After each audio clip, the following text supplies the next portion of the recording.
லிங்காபுரம்ன்ற ஊர்ல பெரிய சிவன் கோயில் இருந்தது. அந்த சிவன் கோயிலுக்கு தினம் தினம் எத்தனையோ பக்தர்கள் வந்து போனாங்க. ரொம்ப தூரத்திலேருந்து கூட பக்தர்கள் வந்து சிவனை பிரார்த்தனை பண்ணிட்டு சந்தோஷமா வீட்டுக்கு திரும்பி போனாங்க. பக்தர்கள் மட்டும் இல்லாம அந்த பக்கம் நிறைய வழிபோக்கர்களும் போயிட்டு வந்துட்டு இருந்தாங்க. ஒரு நாள் ரொம்ப தூரத்திலேருந்து சிவனை தரிசனம் பண்றதுக்காக வந்த தாமு சிவா ஒருத்தர் அறிமுகப்படுத்திக்கிட்டாங்க. தங்களை பத்தியும் அவங்களோட குடும்பத்தை பத்தியும் ஒருத்தர் சொல்லிட்டு 2 வழிபோக்கர்களும் நடந்து போயிட்டே இருந்தாங்க.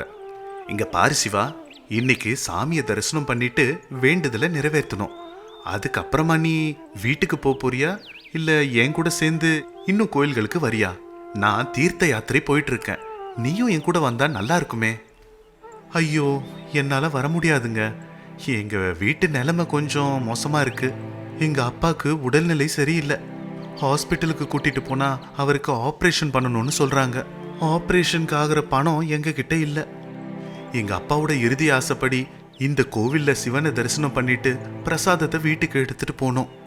இந்த கோவில் பிரசாதம்னா எங்க அப்பாவுக்கு ரொம்ப பிடிக்கும். அப்படின்னா நீ உங்க அப்பாக்காக இந்த கோவிலுக்கு வந்திருக்கியா? ஆமாங்க. சரி, நீங்க இந்த கோவிலுக்கு எதுக்கு வந்தீங்க? வேண்டுதல் நிறைவேற்றது ஏதாவது இருக்கா? வேண்டுதல்லாம் எதுவும் இல்லை, ஆனா ஏதோ என் மனசு நிம்மதிக்காக வந்தேன். எனக்கு எங்கேயுமே சந்தோஷம்னு கிடைக்கல. எனக்குன்னு யாருமே இல்லை. நான் ஒரு அனாதை. எதுக்குங்க அப்படி சொல்றீங்க?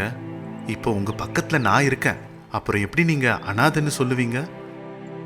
இப்படி சிவா சொன்னதுமே தாமு கண் கலங்கினான். இப்படியே அந்த வழிபோக்கர்கள் தங்களோட வாழ்க்கையை பத்தி பேசிக்கிட்டே நடந்து போயிட்டு இருந்தாங்க. எங்க அப்பாக்கு இந்த கோவில் பிரசாதம்னா ரொம்ப பிடிக்கும். சாகிறதுக்கு முன்னாடி அந்த பிரசாதத்தை சாப்பிட்டுணுன்னு ஆசைப்படுறாரு. அதுக்கு தான் என்ன அனுப்பியிருக்காரு. இது வரைக்கும் எங்க அப்பாக்குன்னு நான் எதுவுமே செஞ்சதில்லை.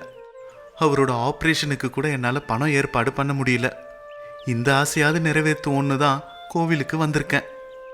சிவா, உன்னை பார்த்தா எனக்கு ரொம்ப சந்தோஷமா இருக்கு. நான் சின்ன வயசுலேருந்து அநாத ஆசிரமத்தில் தான் வளர்ந்தேன். பெருசானதும் ஒரு உத்தியோகத்தில் சேர்ந்தேன். ஆனால் என்னமோ எனக்கு எங்கேயுமே இருக்கணும்னு தோணலை. அதான் இப்படி கோவிலா சுற்றிட்டு எங்கேயாவது ஒரு இடத்துல உயிரை விட்டுடணும்னு நினைக்கிறேன். ஐயோ, என்னங்க இப்படி பேசுறீங்க? யாராவது சாகணும்னு நினைப்பாங்களா சொல்லுங்க? உங்களுக்குன்னு ஒரு ஆசையும் இல்லையா? இருக்கு சிவா, ஒரு ஆசை இருக்கு. ஆனால் அது தீராது. ஏன்னா அதுக்கு நிறைய பணம் தேவைப்படும். அப்படியா? என்னங்க அந்த ஆசை? நான் ஒரு ட்ரஸ்ட் ஒன்று அமைச்சு நிறைய ஏழை மக்களுக்கு அந்த ட்ரஸ்ட் மூலமா உதவி பண்ணணும். பசியோட இருக்கிறவங்களுக்கு உதவி பண்ணணும். ஆதரவு இல்லாம தனிமையில வாழறவங்களுக்கு வேலை வாய்ப்பை கொடுக்கணும். இப்படி ட்ரஸ்ட் மூலமா எல்லார் கஷ்டத்தையும் தீர்க்கணும். ஆஹா, ரொம்ப நல்ல முடிவுங்க. உங்க ஆசையை அந்த கடவுள் கண்டிப்பா நிறைவேற்றுவாருங்க. அது கஷ்டம் சிவா. அது நிறைவேறணும்னா நிறைய பணம் தேவைப்படும். ஆனா என்கிட்ட சல்லி பைசா இல்லை. அதான் இப்படி வழி போக்கனா மாதிரி யாரோ கொடுக்கறத சாப்பிட்டுட்டு அப்படியே கோவிலா சுத்திட்டு இருக்கேன். ஐயோ, நீங்க எதுவும் கவலைப்படாதீங்க. உங்க ஆசை கண்டிப்பா நிறைவேறும். நல்லவங்களுக்கு அந்த கடவுள் எப்பவுமே நல்லது செய்வான். எங்க அப்பா எப்பவுமே இதை சொல்லுவாரு. இப்படி தாமுவும் சிவாவும் பேசிட்டு இருந்தப்போ ஒரு கம்பீரமான தோற்றம் கொண்டவர் அங்க வந்தாரு. அவரை பார்த்து சிவாவும் தாமுவும் பதட்டப்பட்டாங்க. யாரியா நீ? நல்ல வாட்ட சாட்டமா இருக்க, ஏன் எங்க வழி மறைக்கிற? இவனை பார்த்தா எனக்கு சந்தேகமா இருக்கு. இவன் திருடனா இருப்பானோ? சரியா சொன்ன. நான் திருடன் தான். சாதாரண திருடன் இல்ல, உயிரை கொல்றதை விட மோசமான திருடன். மரியாதையா நான் சொல்படி நடந்துக்கிட்டீங்கன்னா உயிரோட போக முடியும், இல்லைன்னா உங்க உயிரை விட வேண்டியதுதான். ஐயோ கடவுளே, எங்களை யாராவது காப்பாத்துங்க. இந்த ஆள்கிட்டேருந்து எங்களை காப்பாத்துங்க. கடவுளே, எப்படியாவது எங்களை காப்பாத்துங்க. சிவா, சிவா கத்தாத. சிவா இப்படி கத்தி ஆர்ப்பாட்டம் செஞ்சதும் அந்த திருடன் கத்திய கையில எடுத்துட்டான். அந்த கத்திய பார்த்து சிவா இன்னும் அலற ஆரம்பிச்சுட்டான். தாமுக்கும் கொஞ்சம் பதட்டமாயிடுச்சு. அவங்க 2 பேர்கிட்டயும் பயத்தை பார்த்து திருடன் இன்னும் கொஞ்சம் பயமுறுத்துறான். கத்தியால குத்திடுவேன்னு சொன்னான். டேய், இன்னொரு முறை கத்துனா இந்த கத்திய உனக்குள்ள இறக்கிடுவேன். அமைதியா இரு. இங்க பாரு, உனக்கு என்ன வேணும்னு கேளு, நான் தரேன். ஆனா எங்களை நீ எதுவும் பண்ணாம விட்டுடணும். அது அப்படி வாங்க வழிக்கு உங்க 2 பேர்கிட்டயும் என்னென்ன இருக்கோ அதை கொடுத்துட்டு கிளம்புங்க. நான் சொன்ன மாதிரி செய்யலன்னா 2 பேரும் செத்துடுவீங்க, ஜாகிரதை. அந்த திருடன் சொன்னதை கேட்டு பயந்து போய் சிவாவும் தாமுவும் தாங்கிட்ட இருந்தது எல்லாத்தையும் கொடுத்துட்டாங்க. அதை வாங்கிக்கிட்டு அந்த திருடன் கிளம்பிட்டான். திருடன் போனதுக்கு அப்புறமா சிவா ஓன்னு அழுதான். எங்க அப்பா எனக்கு கொடுத்து அனுப்பின பணத்தை கூட அந்த திருடன் வாங்கிட்டு போயிட்டான். இப்ப நான் வீட்டுக்கு எப்படி திரும்பி போவேன்? பாவம் அப்பா, நான் பிரசாதம் வாங்கிட்டு வருவேன்னு நம்பிட்டு இருப்பாரு. கவலைப்படாத சிவா, பாவம் உங்க பொருள்லாம் கூட அந்த பாழா போன திருடன் எடுத்துட்டு போயிட்டான். அவன் ஏதாவது கிணத்துல தான் விழுந்து சாக போறான், இல்லைன்னா ஏதாவது லாரி முட்டி கண்டிப்பா சாவான். என் சாபம் பலிக்கும்னு எங்க அம்மா சொல்லுவாங்க. அவனுக்கு கண்டிப்பா என் சாபம் கிடைக்கும் பாருங்க. இப்படி சிவா அந்த திருடனை சாபம் கொடுத்துட்டே அழுதுட்டு இருந்தான். சிவாக்கு தாமு ஆறுதல் சொன்னான். அதுக்குள்ள கோவிலுக்கு வந்து சேர்ந்தாங்க. 2 பேரும் அந்த கோவில தரிசனம் பண்ணிட்டு திரும்ப ஆரம்பிச்சாங்க. பாரு தாமு, நீயும் என் கூடவே வந்துற. எனக்கு நிலம் இருக்கு, 2 பேரும் அங்க விவசாயம் பண்ணிக்கிட்டே வாழலாம். என் கூட சேர்ந்து நீயும் என் வீட்லயே இருந்துற. எங்க அப்பா கண்டிப்பா ஒத்துப்பாரு. சரி சிவா, உன்னை பார்த்தா எனக்கு ரொம்ப சந்தோஷமா இருக்கு. இந்த பிரயாணத்துல உன்னை மாதிரி ஒரு நல்ல மனுஷ நண்பனா கிடைச்சது எனக்கு ரொம்ப சந்தோஷம். உன்னை அந்த கடவுள் தான் எனக்கு அறிமுகப்படுத்தினாருன்னு நினைக்கிறேன். இப்படி பேசிக்கிட்டே 2 பேரும் சந்தோஷமா கிளம்பி போனாங்க. போற வழியில அவங்க மறுபடியும் அந்த திருடனை பார்த்தாங்க. அந்த திருடனை பார்த்து சிவாக்கு ரொம்ப கோபம் வந்துருச்சு. தாமு மட்டும் அமைதியா இருந்தான். இப்போ எங்க கிட்ட எதுவும் இல்லை, நீ திருடிட்டு போறதுக்கு ஒன்றும் இல்லை, வழிய விடு. நீங்க எனக்கு ஒரு வேலை செய்யணும். அது செஞ்சீங்கன்னா நீங்க நினைக்கிறத நான் கொடுப்பேன். அப்படியா? என்ன அது? நாங்க என்ன செய்யணும்? ஆனா உனக்கு உதவி செஞ்சா அந்த கடவுள் கூட எங்களை மன்னிக்க மாட்டான். ரொம்ப பேசாம நான் சொல்றத செய்யுங்க, இல்லைன்னா நானே உங்களை கொல்ல வேண்டியது இருக்கும். நீங்க உயிரோடு இருக்கணும்னா நான் சொல்றத செய்யுங்க. இப்படி அந்த திருடன் பயமுறுத்தினதும் சிவாவும் தாமுவும் அவன் சொல்றத செய்யறன்னு ஒத்துக்கிட்டாங்க. என்கிட்ட 2 மூட்டைங்க இருக்கு. அந்த மூட்டைகளை நீங்க 2 பேரும் ஒன்னொன்னு எடுத்துக்கிட்டு கொஞ்சம் தூரம் வரைக்கும் போனோம். பக்கத்து ஊர்ல அதை கொடுத்துட்டு நீங்க கிளம்புங்க. நான் சொல்ற வேலையை செய்யுங்க, வேற எதுவும் யோசிக்காதீங்க, இல்லனா உங்க உயிருக்கே ஆபத்து. ஞாபகம் வச்சுக்கோங்க. இப்படி சொல்லிட்டு அந்த திருடன் தாமு கிட்டயும் சிவா கிட்டயும் ஒவ்வொரு மூட்டையை கொடுத்தான். அவங்க 2 பேரும் அந்த மூட்டையை எடுத்துட்டு நடந்து போனாங்க. இப்படி ரொம்ப தூரம் அந்த திருடன் கூடியே போனாங்க. அதுக்குள்ள அந்த திருடனை ஒரு பாம்பு கொத்திருச்சு. திருடன் நொர தள்ளி கீழே விழுந்துட்டான். உயிருக்காக போராடிட்டு இருந்தான் அந்த திருடன். அந்த திருடனை பார்த்து சிவா நல்லா திட்டினான். பாத்தியா, மத்தவங்களை இப்படி துன்புறுத்தினா கடவுள் உன்னை சும்மா விட மாட்டாரு. எங்க உயிரை எடுக்கணும்னு நினைச்சேன், இப்போ உன் உயிரே போக போகுது பாரு. இப்படி சிவா சொல்லிட்டு இருக்கிறப்போ தாமு பக்கத்துல இருந்த மூலிகை இலையை எடுத்துட்டு வந்து அதோட சாரை திருடனுக்கு ஊத்துனான். அந்த சாரை குடிச்ச திருடன் கொஞ்ச நேரத்துல எழுந்துட்டான். திருடனுக்கு தன்னோட உயிர் திரும்பி கிடைச்சதுல ரொம்ப சந்தோஷம். என் உயிரை காப்பாத்திட்டீங்க, உங்களுக்கு நான் ரொம்ப கடமைப்பட்டிருக்கேன். இப்போ உங்களை நான் விட்டுடுறேன். போங்க, முன்னாடி அந்த மூட்டையை கூட நீங்களே வச்சுக்கோங்க. என் உயிரை காப்பாத்தினதுக்காக நான் கொடுக்கிற காணிக்கை இது. இந்த மூட்டையில என்ன இருக்கு? ரொம்ப பாரமா இருக்கு, ஏதோ காகிதம் மாதிரி இருக்கு. பைத்தியக்காரங்களா, அந்த மூட்டையில பண கட்டுக இருக்கு. அந்த பணத்தை எடுத்துட்டு போய் சந்தோஷமா வாழுங்க. இப்படி சொல்லி அந்த திருடன் அங்கேருந்து கிளம்பி போயிட்டான். சிவாக்கும் தாமுக்கும் ரொம்ப சந்தோஷம். அந்த பணத்தை வச்சுட்டு சிவா உடனே தன்னோட அப்பாவோட ஆபரேஷனை முடிச்சான். தாமுவும் தான் நினைச்சபடியே ஒரு பெரிய ட்ரஸ்ட் அமைச்சு அந்த ட்ரஸ்ட் மூலமா நிறைய ஏழைகளுக்கு உதவி செஞ்சான். இப்படி இந்த 2 வழிபோக்கன்களும் தங்களுக்கு திருட மூலமா கிடைச்ச பணத்தை வச்சு பணக்காரங்களா மாறி ஒரு பக்கம் வியாபாரம் பண்ணிக்கிட்டு இன்னொரு பக்கம் ஏழைகளுக்கு உதவி செஞ்சுட்டு வாழ்ந்து வந்தாங்க. பாத்தீங்களா, அந்த ஆண்டவன் எப்போ யாருக்கு எப்படி உதவுவான்றது நம்மளால யூகிக்கவே முடியாது. இனி நமக்கு வேற வழியே இல்லைன்னு நம்ம நினைக்கிறப்போ அந்த கடவுள் கண்டிப்பா ஏதாவது ஒரு ரூபத்துல உதவி செய்வான். இந்த கதையில சிவாவும் தாமுவும் தான் அதுக்கு உதாரணம். திருடங்கிட்ட எல்லாத்தையும் இழந்தக்கப்புறம் கூட திரும்பி வெறும் கையோட வீட்டுக்கு போறப்போ மறுபடியும் அந்த கடவுளோட கருணையால அந்த திருடனே இவங்களுக்கு மூட்டை நிறைய பணத்தை கொடுத்தான். அந்த பணத்தை வச்சு ஒருத்தன் தன்னோட அப்பாவோட ஆபரேஷனை முடிச்சான். இன்னொருத்தன் இல்லாதவங்களுக்கு உதவி செஞ்சு வாழ்க்கைய ரொம்ப சந்தோஷமா வாழ்ந்து வந்தான். இது இவங்க கதை, வழிபோக்கர்களின் அதிர்ஷ்டம். இன்னொரு அற்புதமான கதையோட உங்களை சந்திக்கிறேன். அது வரைக்கும் நன்றி.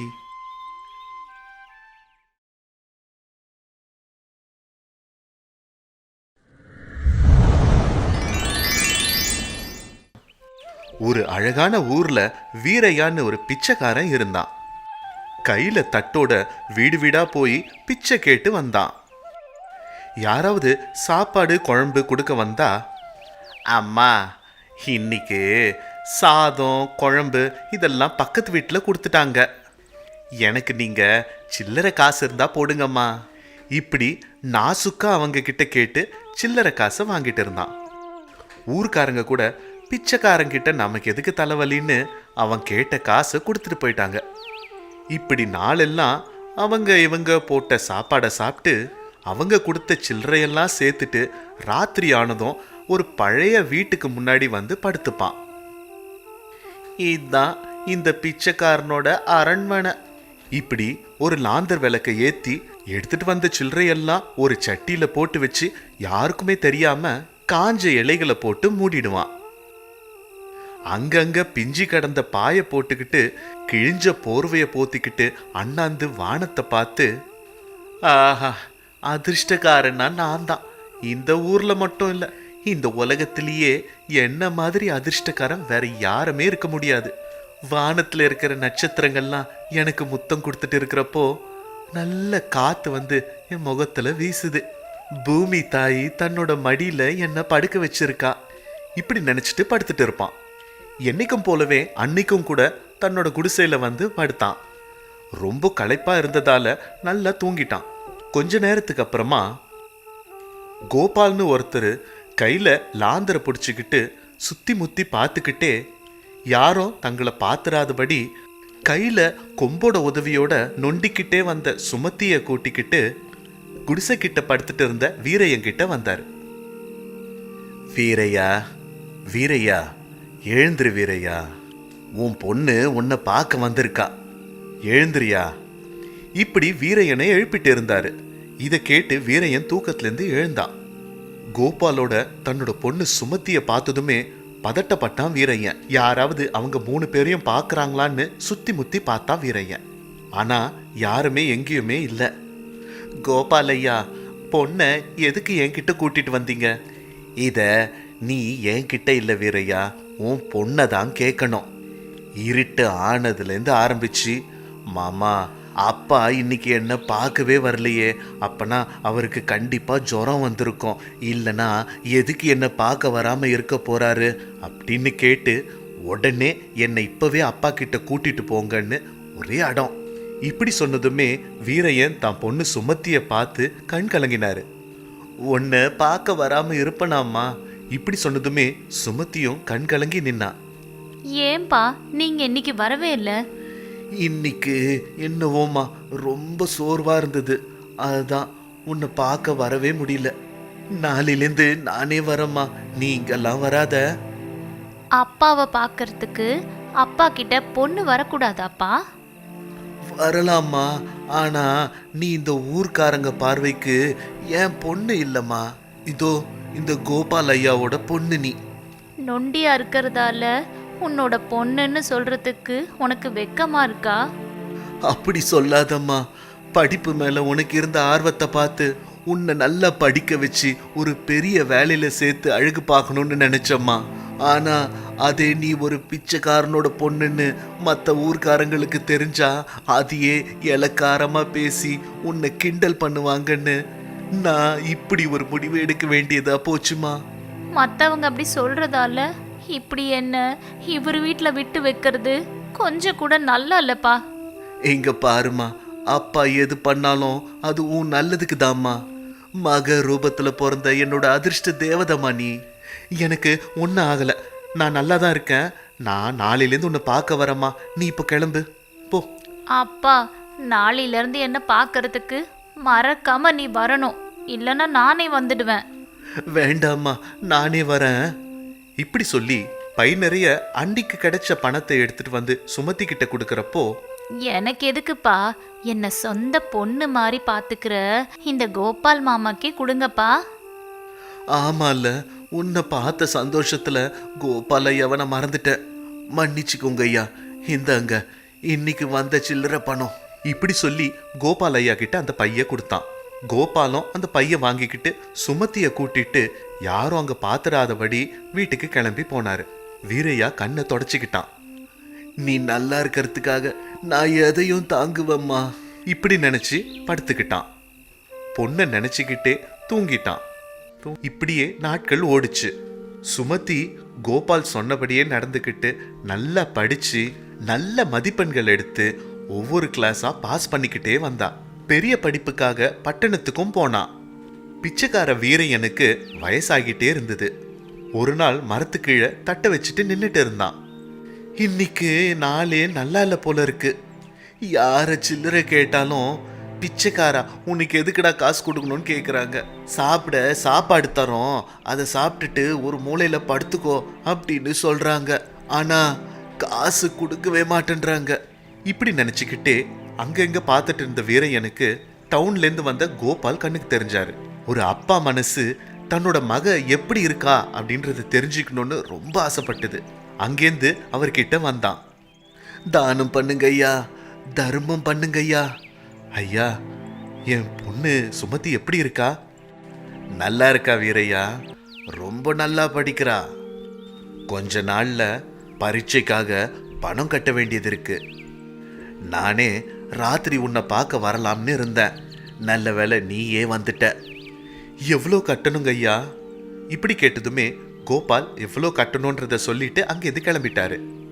வீரையன் யோசிச்சுக்கிட்டே அங்கேருந்து கிளம்பிட்டான். பிச்சைக்காரன் வரத பார்த்து சுமதி சாதம் குழம்பு எடுத்துட்டு வந்து வீரையனை கூப்பிட்டா.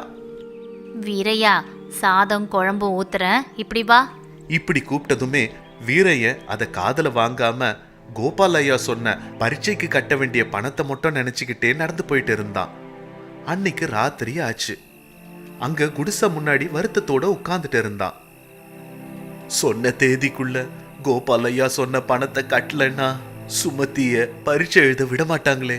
அப்போ நான் இத்தனை நாள் பட்ட கஷ்டம் எல்லாம் ஒன்னுத்துக்கும் உதவாம வீண் போயிடுமே. இப்ப என்ன பண்றது? இப்படி நினைச்சு கண் கலங்கிட்டே இருந்தான். அப்போ லாந்தர் விளக்க எடுத்துக்கிட்டு கோபாலையா வீரையங்கிட்ட வந்தாரு. என்ன இந்த நேரத்துல வந்திருக்கீங்க? ஏதாவது முக்கியமான விஷயமா? ஆமா வீரையா, சுமதியோட பரீட்சைக்காக கட்ட வேண்டிய பணத்தை பத்தி ஏதாவது யோசிச்சியா? பண்ணிட்டு இருக்க ஐயா, ஆனா எதுவுமே தோண மாட்டேங்குது. அதுக்கு தான் நான் வந்த வீரையா. எனக்கு தெரிஞ்சவங்களோட மண் வேலை இருக்கு. ஒரு பிச்சைக்காரனா இல்லாம கூலி வேலை செய்யறவனா உன்னை கூட்டிட்டு போறாங்க. அதை செய்றியா நீ? பணம் கொடுப்பாங்கள ஐயா? அதுக்கு தானே உன்னை கூட்டிட்டு போறேன்னு சொல்றேன். அப்பனா போலாங்க ஐயா. இப்படி சொன்னதுமே கோபாலையா வீரையனை கூட்டிட்டு ஒரு வீட்டுக்கு போனாரு. அங்க ராத்திரி முழுக்க மண்ல வேலை பார்த்தான். விடியறதுக்குள்ள வேலைய செஞ்சு முடிச்சிட்டான். ஐயா, இந்த பணத்தை எடுத்துட்டு போய் பொண்ணோட பரீட்சைக்கு கட்டிடுங்க ஐயா. சரி வீரையா, யாரும் பார்க்கறதுக்கு முன்னாடி நீ உன்னோட குடிசை கிட்ட போயிடு. இப்படி சொன்னதுமே வீரையா அங்கேருந்து கிளம்பி கடகடன்னு அவன் இடத்துக்கு போயிட்டான். இப்படியே நாட்கள் ஓடிச்சு. வீரையனோட உடல்நிலை குறைவாச்சு. படுத்த படுக்கை ஆயிட்டான். பாத்துக்கிறதுக்கு யாருமே இல்ல. ஒரு நாள் சுமதி நல்லா படிச்சு பெரிய ஆபீசராய் கார்ல கோபாலோட சேர்ந்து குடிசை கிட்ட வந்தா. பெரிய ஆபீசரான சுமதி பிச்சைக்காரங்கிட்ட வந்ததை பார்த்து ஊர்க்காரங்கெல்லாம் ஆச்சரியப்பட்டாங்க. அங்க வீரையா அசைவே இல்லாம படுத்துட்டு இருந்தான். வீரையா, எழுந்துரு வீரையா, உன் கஷ்டத்தெல்லாம் தீக்க போற அதிர்ஷ்ட தேவதை வந்திருக்கா பாரு, எழுந்துரு. கோபால் எவ்வளவு எழுப்பியும் வீரையன் எழுந்துக்கவே இல்லை. சுமதிக்கு சந்தேகம் வந்து ரொம்ப பதட்டப்பட்டு தான் அப்பா கிட்ட போய் அவரை பார்த்து, அப்பா எழுந்திருப்பா, நான் தான் சுமதி வந்திருக்கேன். எழுந்திருப்பா, உன்னோட அதிர்ஷ்ட தேவதை வந்திருக்கேன். எழுந்திருப்பா, என்ன பாருப்பா. இப்படி சொல்லி வீரையனோட கையை பிடிச்சா சுமதி. அவ தொட்டதுமே வீரையன் கண்ணை திறந்து சுமதிய பார்த்தான். பெரிய ஆபீசரா இருக்கிறத பார்த்தான் வீரையன். ரொம்ப சந்தோஷப்பட்டு, இந்த பிச்சைக்காரனுக்கு அதிர்ஷ்டம் ஒரு மக மூலமா வரும்னு நான் நினைக்கவே இல்லை. ரொம்ப சந்தோஷம்மா. இனிமே நம்ம வீட்டுக்கு போலாம்ப்பா. இல்லம்மா, என்னால அங்க வர முடியாது. இது நானும் அம்மாவும் சேர்ந்து வாழ்ந்த இடம்மா. இதை விட்டு என்னால வர முடியாதுமா. அப்ப இங்கேயே நம்ம ஒரு வீடு கட்டிக்கலாம்ப்பா. இப்படி சுமதி சொன்னதும் வீரையன் ரொம்ப சந்தோஷப்பட்டு அங்க இருந்த ஊர்க்காரங்களெல்லாம் பார்த்தான். பிச்சைக்காரனோட பொண்ணு இவளுக்கு படிப்பான்னு கேவலமா பார்த்தவங்க எல்லாம் பாருங்க, இன்னைக்கு என் பொண்ணு பெரிய படிப்பு படிச்சு பெரிய வேலையில இருக்கா. இதுதான் ஐயா இந்த பிச்சைக்காரனோட அதிர்ஷ்டம். இப்படி சொன்னதுமே எல்லாரும் அங்கேருந்து கிளம்பி போயிட்டாங்க. அங்கேயே ஒரு பெரிய வீடை கட்டி சுமதி தன்னோட அப்பாவோட சந்தோஷமா வாழ்ந்து வந்தா. வீரையன் பொண்ணுக்கு கல்யாணம் பண்ணி வைக்கிற பொறுப்பையும் ஏத்துக்கிட்டான். இது இவங்க கதை. இன்னொரு அற்புதமான கதையோட உங்களை சந்திக்கிறேன். நன்றி.